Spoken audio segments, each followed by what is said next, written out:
찬송할지어다 예수의 공로. 주의 보혈로서 정결하게 씻겨 죄악에서 떠난 몸이 되었고, 세상 근심 구름 간 곳 없어지니 하나님의 빛이 영화롭도다. 주의 그 사랑 한량없도다. 찬송할지어다 예수의 공로. 주의 그 사랑 한량없도다. 찬송할지어다 예수의 공로.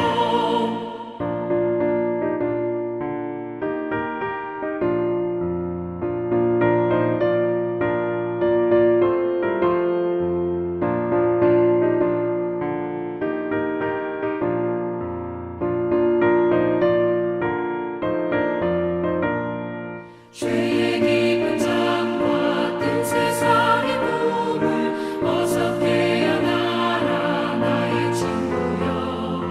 은혜 받을 날과 구원 얻을 때가 지금 온 세상에 선포되었네. 주의 그 사랑 한량없도다. 찬송할지어다 예수의 공로. 주의 그 사랑 한량없도다. 찬송할지어다 예수의 공로.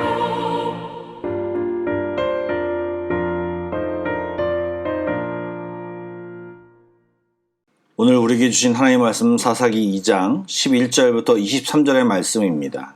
구약성경 362쪽입니다. 사사기 2장 11절부터 23절의 말씀을 드라마 바이블로 낭독합니다.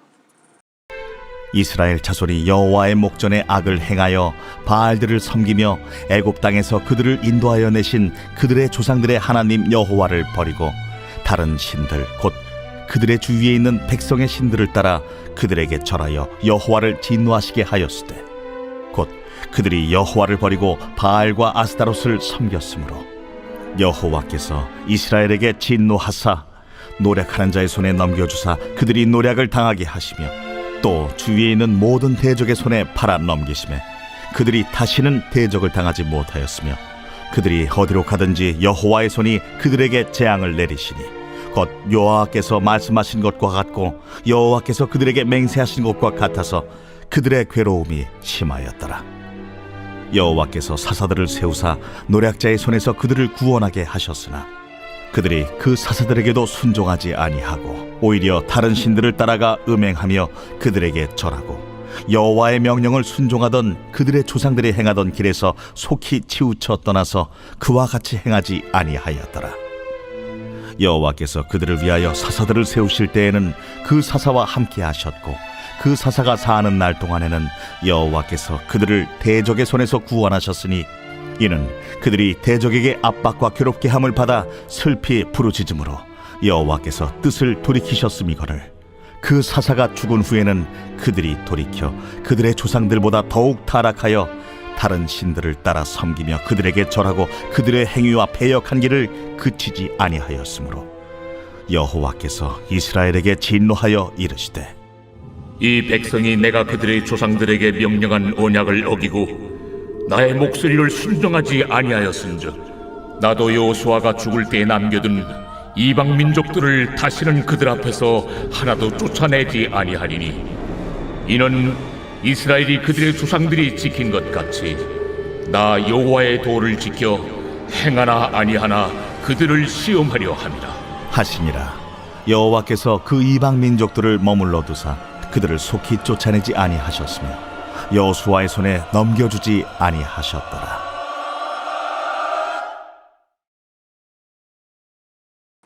샬롬. 오늘 이 아침에도 하나님의 은혜와 평강이 예배하는 모든 분들에게 충만하시기를 소망합니다. 아멘. 오늘 본문은 읽어보셔서 좀 느끼셨겠지만 본문의 내용이 한 시대나 한 시점의 묘사가 아니라 사사기 시대 전체에 대한 요약입니다. 즉 악순환으로 계속된 사사시대 역사의 기본 패턴을 소개하고 있습니다. 그 패턴을 구체적으로 소개하면 먼저 이스라엘 백성의 배교가 일어납니다. 그러면 하나님께서 이방 민족을 들어 이스라엘 백성을 압제하도록 하십니다. 이스라엘 백성이 이방 민족에게 고통을 당할 때에 여호와 하나님께 부르짖습니다. 그러면 하나님께서 사사를 세워 이스라엘 백성을 구원하십니다. 그리고 어느 정도 평화를 누리지만 곧 이스라엘 백성은 또다시 배교하고 다시 하나님께서는 이방 민족을 통해 그들을 징계하십니다. 또 이어지는 부르짖음, 구원, 평화, 배교, 이런 식의 패턴이 반복되는 시대가 바로 사사시대라고 소개하고 있습니다. 이러한 패턴은 계속 반복되기 때문에 자세한 내용은 앞으로 계속 다루어질 것입니다. 오늘은 말씀 전체의 중요한 이슈를 몇 가지 말씀드리길 원합니다. 사사기 2장 11절 말씀을 보시면 이스라엘 자손이 여호와의 목전에 악을 행하여 바알들을 섬기며 라고 말하고 있습니다.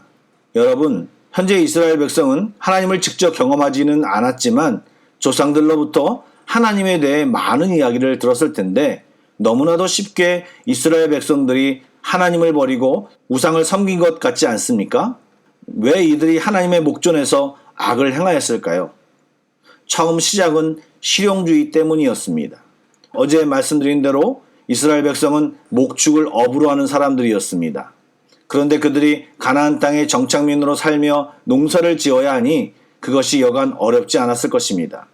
이러한 맥락에서 이스라엘 백성은 가나안 주민들의 생활 방식을 배울 필요를 느꼈던 것입니다. 따라서 강해진 자신들의 힘으로 가나안 주민들에게 강제 노역을 시키는 것은 매우 실용적이며 현실적인 생각으로 일면 합리적인 방법이었습니다. 그러나 어제 말씀드린 대로 하나님의 명령에 순종하는 일이 실용주의로 대체되어서는 안 됩니다. 하나님이 그것을 모르고 가나안 주민을 내어 쫓고 또 진멸하라고 하셨을까요? 하나님을 의지하면 가나안 사람들보다 더 실용적인 지혜를 얻을 수 있는데 하나님께 불순종하는 것은 결국 무지한 것이고 어리석은 행동을 한 것입니다. 이것은 우리들이 세상을 살아갈 때 자주 실수하는 것이기도 합니다.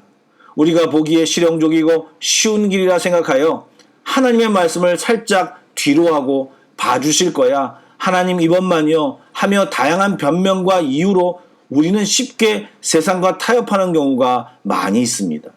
여러분, 잊지 말아야 합니다.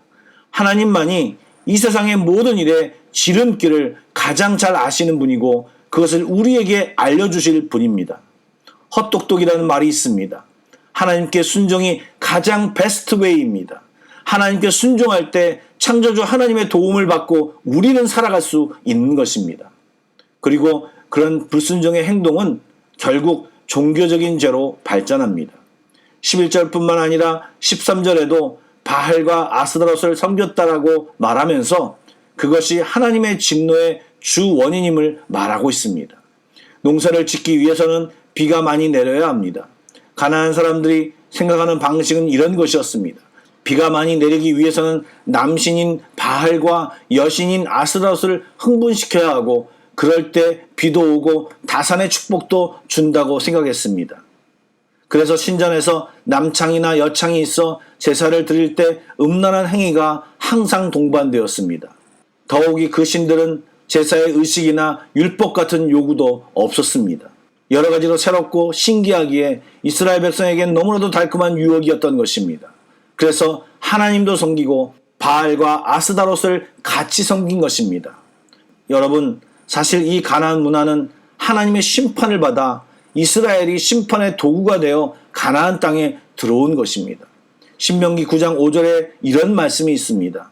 내가 가서 그 땅을 차지함은 내 공의로 말미암음도 아니요 내 마음의 정직함으로 말미암음도 아니요 이 민족들이, 지금 이 가나안 민족들이 악함으로 말미암아 내 하나님 여호와께서 그들을 내 앞에서 쫓아내심이라 라고 말씀하셨습니다. 당시의 유골이 현재 발견되고 있는데 그것을 연구해 보면 성병이 만연하고 심지어는 어린아이까지 이것이 전염된 상태로 발견되고 그로 인해 발견된 유골들이 불구들이 대부분이었다고 합니다. 한마디로 가나안 족속들의 심판으로 이끈 길을 이스라엘 백성이 보고 혹해서 지금 따라가고 있는 것입니다. 결국 이스라엘은 가나안 종교와 동화되었고 혼합주의 형태가 나타나게 된 것입니다. 오늘날의 세상 종교는 무엇일까요? 물론 종교의 얼굴을 가지고 있는 다른 종교도 있지만 세상 방식, 즉 돈이나 성공을 추구하는 잘 살고 싶다는 명목 아래 바르게 사는 것을 내어버리는 이 혼합주의 신앙을 우리는 거부해야 합니다. 하나님은 우리의 나눠진 마음을 받지 않으십니다. 사랑의 본질은 나누어진 마음이 아닙니다. 바알도 좋고 아스다롯도 좋고 하나님도 좋은 신앙은 없습니다. 하나님은 하나님만 섬기는 신앙을 요구하십니다. 잘 사는 것이 무엇입니까? 잘 먹고 잘 노는 것입니까? 하나님은 말씀하십니다. 잘 사는 것은 하나님만 섬기며 바르게 사는 것입니다. 사랑하는 여러분, 하나님을 섬기며 세상을 사랑하는 것은 바른 신앙이 아닙니다. 두 마음입니다. 결정하셔야 합니다. 하나님을 섬기든지 세상을 섬기든지 결정해야 합니다. 이 시간이 하나님만을 섬기겠다고 다시 결단하며 한 마음을 주님께 드리는 귀한 시간이 되기를 축복합니다. 아멘. 마지막으로 하나님은 은혜와 긍휼이 풍성하신 분이십니다. 배교하는 이스라엘을 이방 민족을 통해 징계하는 상황이라도 그들의 괴로움을 보시고 부르짐을 들으시며 사사를 보내시어 구원해 주십니다. 이스라엘 백성에 대한 이러한 하나님의 신실함, 동일하심은 이스라엘의 끝없는 배교에도 불구하고 계속되었습니다. 사실 이것이 우리에게는 소망입니다. 징계 중에도 긍휼을 잊지 않으시는 주님이시기에 우리에게는 소망이 있는 것입니다. 여러분, 우리는 넘어질 수 있습니다. 실수할 수 있습니다. 그리고 그로 인해 하나님께 징계를 받을 수도 있습니다. 사랑하시니까 징계도 하시는 것입니다. 그럴 때 우리는 일어나 주의 긍휼을 구하며 다시 하나님 앞에 나아가야 합니다. 그리고 내 안에 있는 세상의 것을 잘라내야 합니다. 안 그러면 우리는 반복해서 넘어지는 어리석은 이스라엘과 동일한 사람이 될 수밖에 없습니다. 실수했으면 배워야지요. 자주 넘어지면 왜 그런지 분석해야죠. 그리고 내 안에서 쫓아내야죠. 자리 잡지 못하도록 뽑아내고 잘라내고 불살라버려야 하는 것입니다. 그런데 도저히 내 힘으로 안 되고 힘들면 하나님께 있는 그대로를 기도하며 잘라낼 힘을 구해야 하는 것입니다. 그래서 사사기의 패턴을 반복하는 사람이 아니라 그 패턴을 끊어버리고 주님과 함께 사는 우리 모두가 되어야 하는 것입니다. 여러분, 요즘 시대가 신앙을 잃어버리기 너무 좋은 시대입니다. 깨어 있어야 합니다. 합리화하며 타협하며 눈에 보기에 좋은 것만 쫓아가다가 만신창이가 될 수 있습니다. 주님을 굳게 잡고 세상 가치를 내 속에서 잘라내며 말씀을 붙들고 살아가야 합니다. 순종하며 살아가야 합니다. 특별히 반복적으로 넘어지는 죄악이 있다면 이 시간 특별히 기도하며 끊어내는 귀한 시간이 되기를 축복합니다. 아멘. 기도하시겠습니다. 신실하신 하나님, 오늘도 주의 긍휼을 구합니다. 자주 넘어지지만 바로 일어서게 하시고 방향을 바꾸어 주님을 향해 나아가게 하여 주옵소서. 같은 문제로 넘어지며 실수로 만신창이가 되었는데 주님이 나를 받으실까라는 어리석은 생각을 하는 분이 있다면 이 시간 두 손 들고 주님 앞에 곧장 나아가게 하여 주옵소서. 달려와 품에 안으시는 주님을 경험하게 하시고 회개하고 내 안에 있는 세상의 것들, 죄악들을 단호히 잘라내는 결단이 있는 이 아침이 되게 하여 주옵소서. 코로나로 인해 병상에 있고 경제적으로 어려워 힘들어하는 분들이 있습니다. 또 이 시기에 하나님을 떠나 있는 분들도 있습니다. 하나님, 긍휼히 여겨 주시옵소서. 하나님께만 소망이 있음을 알게 하시고 바로 세워주시고 새로운 길로 인도하여 주시며 돌아올 기회를 허락하여 주옵소서. 이 시간 주의 은혜와 사랑이 또 인도하심이 우리 모두에게 또 가정과 직장과 우리의 계획 위에 함께하여 주시옵소서. 예수님의 이름으로 기도드립니다. 아멘. 계속해서 찬양 한 곡을 묵상하시고 합심기도와 개인기도로 나아가겠습니다.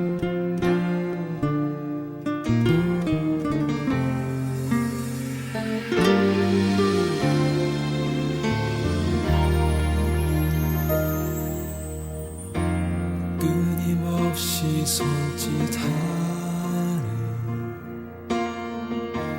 잃어버린 시간들, 힘든 아픔에 손 남긴 채 나의 앞에 있네. 내 속에 수많은 원치 않는 마음이 잠들려 하지 않고 끝없이 커져 날 사로잡네.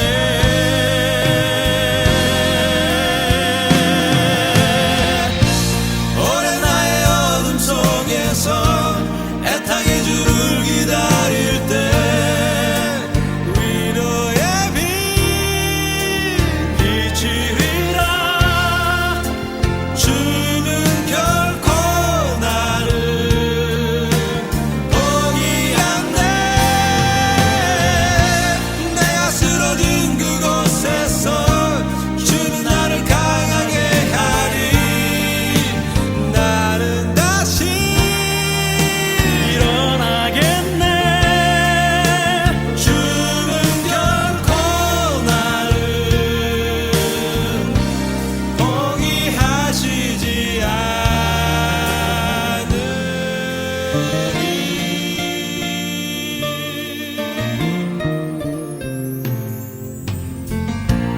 낯선 세상의 삶 속에서 지켜진 내 모습을 피하려고 애써보지만 아픔만 커져갈 뿐. 내 속에 수많은 원치 않는 마음을 잠들려 하지 않고 끝없이 커져 날 사로잡네.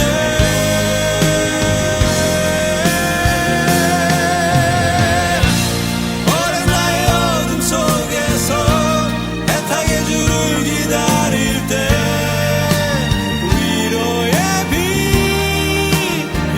빛이리라. 주는 결코 나를 포기하네. 내가 쓰러진 그곳에서 주는 나를 강하게 하리. 나는 다시 일어나겠네. 주는 결코 나를